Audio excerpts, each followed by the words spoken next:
feel like there's this common misconception that Gen Zs are lazy, that we don't work hard enough, that we waste our money on dumb experiences, and that we complain about society when all we need to do is just work harder. I mean, some of it may be partially true, but I think we're just aware. I think we have our priorities straight, and that we try to maximize our life, even though it's difficult in this environment. Alright, hey guys, welcome back. Some of my friends and I have picked up golf recently. We're all pretty bad. This has been one of my favorite activities to do. To take a little break, do some chipping practice in the backyard. Watch this, loft shot.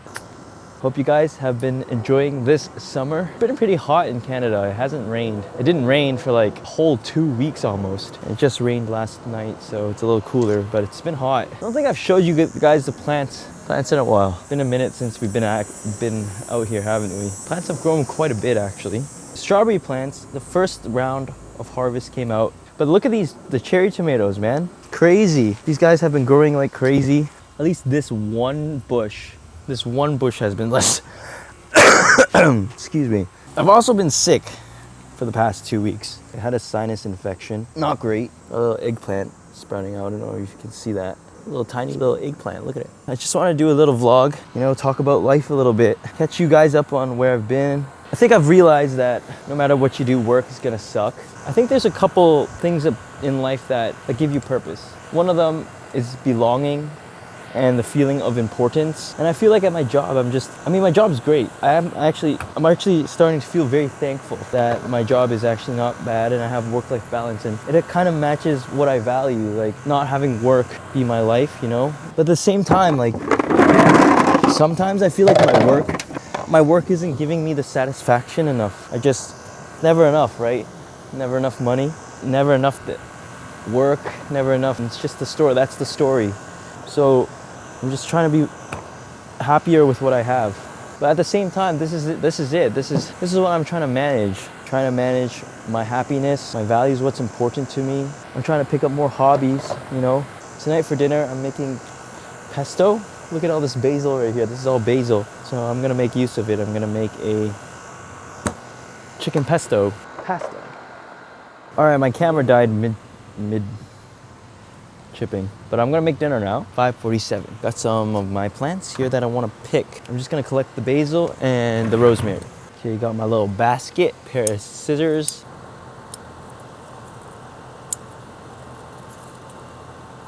Hello, welcome back to my kitchen. Got my herbs here in the backyard. I'm gonna wash this real quick. I did an allergy test today actually. Found out I'm allergic to pollen. I am allergic to ragweed.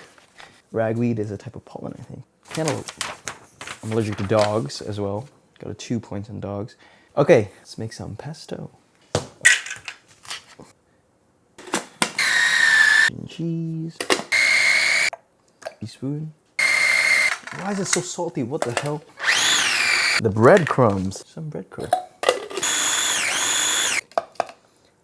Excellent. Got some chicken here. I seasoned it with salt, pepper, paprika, garlic powder, chili flakes. Raw chicken ASMR. I feel like back in the day, things were a lot more reasonable. I mean, in terms of what they call the American dream. Go to university, get a job, work hard, and you'll be able to afford a house, a car, and raise some kids. But these days, that's way unrealistic. On average, where I live in Toronto, by the way, a 1-bedroom apartment is around $500,000. Whereas the average household income is around, let's just say, $100K, which is already pretty high. A lot of people living in Toronto don't make that much. But even still, let's just take that as an average. That's 5 times your income. Whereas back just 20 years ago, the average cost of an apartment was around $100K. And the average income in Toronto was around $40,000, which is just 2.5 times your income. So pretty much, we're just borrowing a lot more money and paying a lot more interest. All right, chicken's done. In the pan, I'm gonna throw it in the oven for about 20 minutes. All right, hey guys.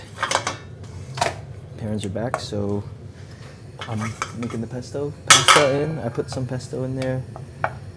We're gonna low heat it. I think the reality is that society is just changing. The standards that we used to have aren't as true anymore. Working hard doesn't get you as far. I mean, you can watch the YouTube video. I'll link it in the video description. That literally says that tells us to accept the fact that society is changing and that this is the reality. Yeah. I think that concept of that we're lazy at work, now we don't work hard enough, is that if you work harder, they'll just give you more work and you won't be rewarded with more compensation. I feel like just because we work harder, for the glory? That's the reality.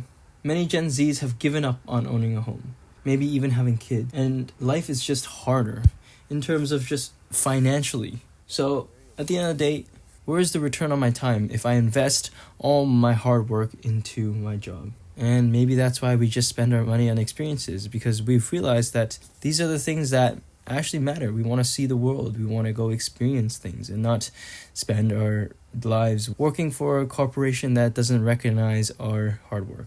Anyways, that's just how I see it. All right, I hope you guys enjoyed this video. I know it's been a while, but I'll see you guys in the next one, hopefully. Peace out.